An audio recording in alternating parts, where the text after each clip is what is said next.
집중하는 훈련. 내가 너희에게 어두운 데서 이르는 것을 광명한 데서 말하며 너희가 귓속말로 듣는 것을 집 위에서 전파하라. 마태복음 10장 27절. 때때로 하나님께서는 우리에게 하나님의 음성을 듣는 자세를 가르쳐 주시기 위해 어둠을 지나게 하십니다. 종달새는 어둠 속에서 노래를 배웁니다. 주님의 백성들은 하나님 손길의 그림자에 머물면서 주님의 음성을 듣는 법을 배웁니다. 내가 너희에게 어두운 데서 이르는 것을.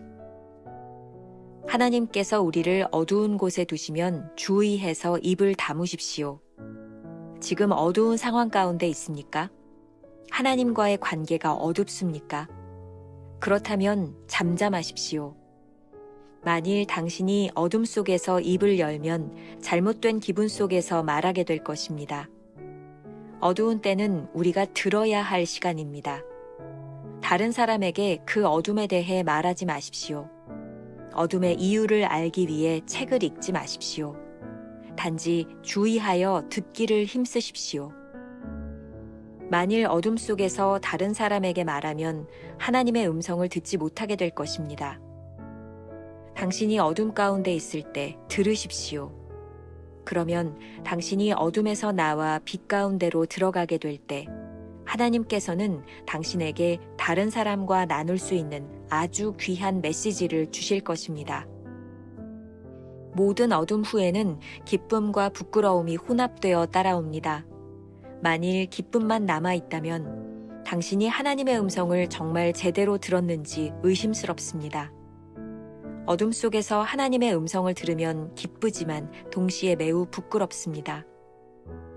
그렇게 오랫동안 주의 음성을 들었는데 어찌 그렇게 우둔하여 아무것도 깨닫지 못했던고.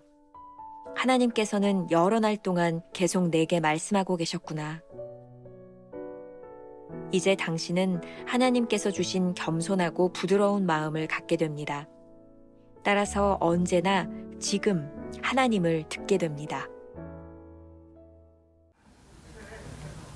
주님은 나의 최고봉 새벽 묵상, 오늘은 3월 14일 집중하는 훈련이라고 하는 제목을 가지고 함께 묵상을 나눠보겠습니다.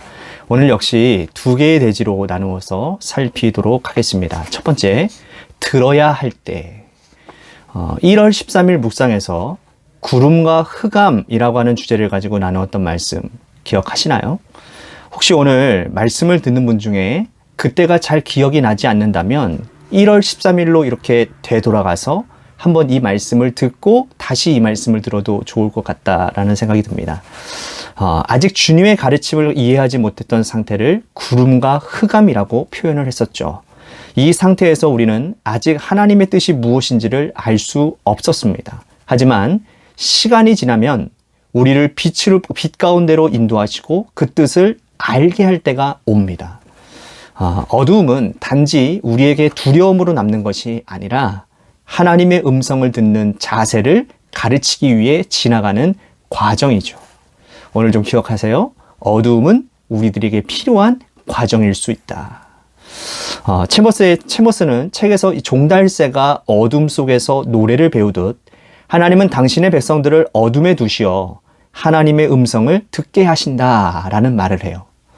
그러니 어두움이 우리들에게 찾아왔을 때 잠잠히 귀를 기울여 음성을 들어야 할 때라는 겁니다. 왜일까요? 챔버스의 말입니다. 지금 어두운 상황 가운데 있습니까? 하나님과의 관계가 어둡습니까? 그렇다면 잠잠하십시오. 만일 당신 어둠 속에서 입을 열면 잘못된 기분 속에서 말하게 될 것입니다. 어두운 때는 우리가 들어야 할 시간입니다.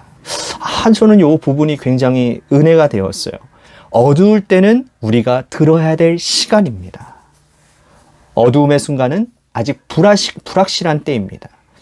빛이 비치면 알게 될 것입니다. 그러니 어둠 속에서 우리의 감정을 경솔하게 이야기해서는 안 되는 겁니다.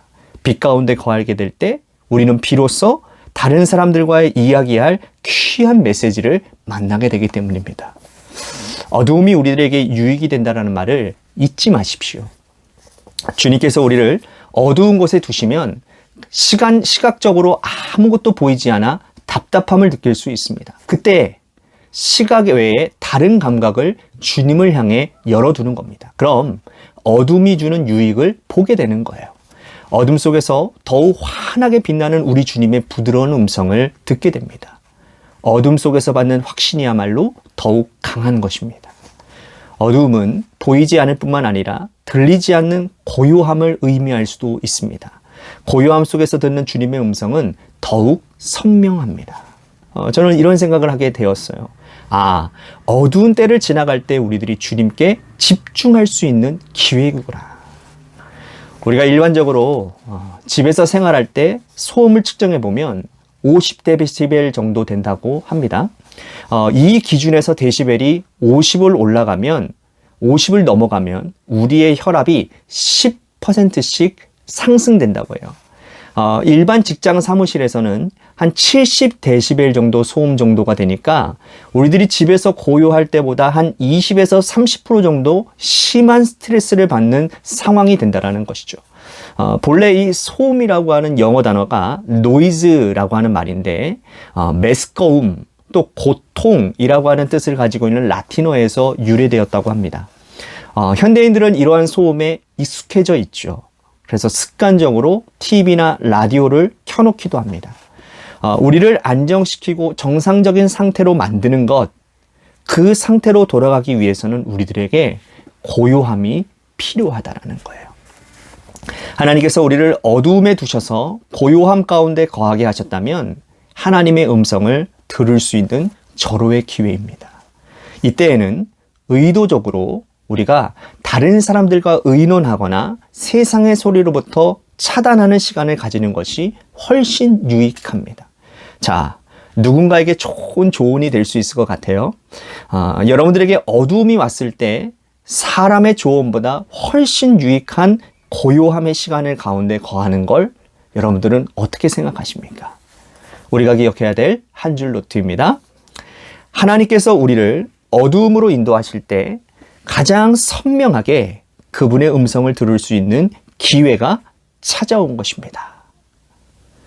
두 번째 주제, 부끄러움이 찾아올 때. 하나님께서 우리를 어두움으로 인도하시는 목적은 보다 확실한 빛으로 보내시기 위함입니다. 오늘 본문 말씀 마태복음 10장 27절이 그렇습니다. 내가 너희에게 어두운 데서 이르는 것을 광명한 데서 말하며 너희가 귓속말로 듣는 것을 집 위에서 전파하라. 이 말씀은 예수님께서 12명의 제자를 세우시고 그들에게 당부하신 말씀입니다. 제자들을 세상에 보내시며 두려움 가운데 빠져있는 이 제자들에게 두려워하지 말라라고 부탁하시는 말씀인 거예요.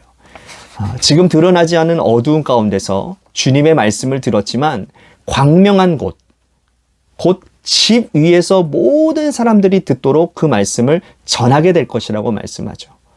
그때가 되면 기쁨이 충만해질 것입니다.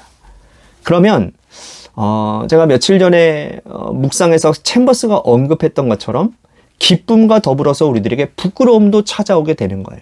일견 이해가 되지 않을 수도 있지만 챔버스가 이렇게 말을 합니다.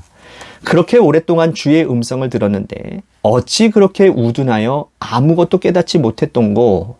하나님께서는 여러 날 동안 계속 내게 말씀하고 계셨구나. 저는 이 부분이 굉장히 지적이고 또 어떤 풍유적인 그러한 표현이 되는 것 같다라는 생각이 드는 거예요. 기쁨의 크기만큼이나 그 기쁨을 깨닫지 못했던 시간들로 인해서 부끄러워지게 될 것이다.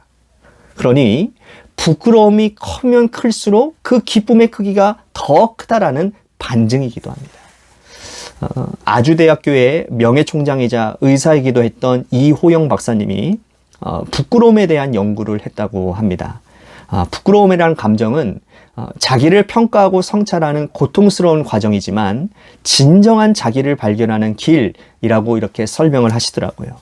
부끄러움은 이렇게 유익한 감정이지만 실은 고통스럽기 때문에 많은 사람들이 그 감정 자체를 부정하거나 또 다른 사람이나 사물의 그 분노의 형태로 표출하곤 한다고 하는 것입니다. 그런데 오늘 우리들이 이제 알았어요. 뭘 알았습니까? 부끄러움이 찾아왔을 때 부끄러워할 필요가 없다 그 말이라는 거예요. 이 부끄러움의 과정을 통해서 우리는 지금까지 생각해왔던 내 모습이 아니라 전혀 새로운 차원의 내가 존재한다라는 사실을 알게 된다는 거죠.